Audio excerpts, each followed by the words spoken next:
Hello every one. Plus two കഴിഞ്ഞ ഒരു കുട്ടി എന്തിന് റിപ്പീറ്റ് ചെയ്യണം എന്നുള്ള ഒരു കൺഫ്യൂഷനിൽ നിൽക്കുമ്പോൾ അവരെടുത്ത സാറ്റ് എക്സാമിന്റെ റിസൾട്ടാണ് ചോദ്യം. മെഡിസിന് പോകണോ, എഞ്ചിനീയറിംഗിന് പോകണോ, ഇപ്പൊ IP മാറ്റിന് പ്രിപ്പയർ ചെയ്യണോ, എന്തിന് ചെയ്യണം എന്നുള്ളതാണ് ഡൗട്ട്. അപ്പൊ നമുക്ക് ആദ്യം ഇത് അനലൈസ് ചെയ്യുമ്പോഴത്തേക്ക് കാണാം, ഈ കുട്ടീന്റെ അനലിറ്റിക്കൽ റീസണിങ് ക്ലസ്റ്റർ ആണ് സ്ട്രോങ്. അതായത് mechanical reasoning, numerical reasoning, spatial aptitude പോലെയുള്ള കാര്യങ്ങൾ സ്ട്രെങ്ത് ആണ് എന്നുള്ള ഒരു കാര്യമുണ്ട്. ഇതിൽ ഒന്നാമതായിട്ട് നമ്മൾ മനസ്സിലാക്കേണ്ട ഒരു കാര്യം, മെക്കാനിക്കൽ റീസണിങ് ടോപ്പ് നോച്ച് ആണ്.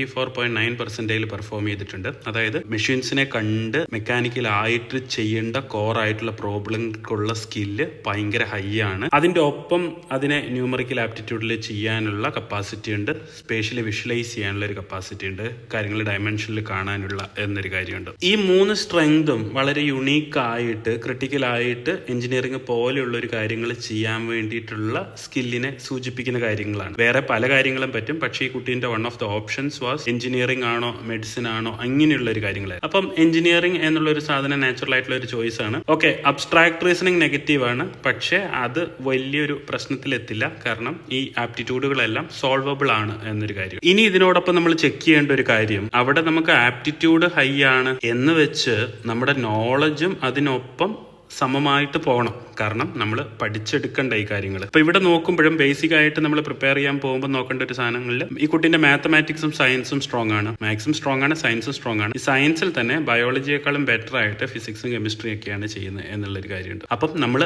ആപ്റ്റിറ്റ്യൂഡും നോളജും അനലൈസ് ചെയ്തിട്ട് ഈ കുട്ടിക്ക് കൊടുക്കാവുന്ന ഏറ്റവും നല്ല സജഷൻ, ഒരു കൊല്ലം എഞ്ചിനീയറിംഗിന് തന്നെ റിപ്പീറ്റ് ചെയ്യൂ എന്നുള്ളൊരു കാര്യമാണ്. Thank you so much.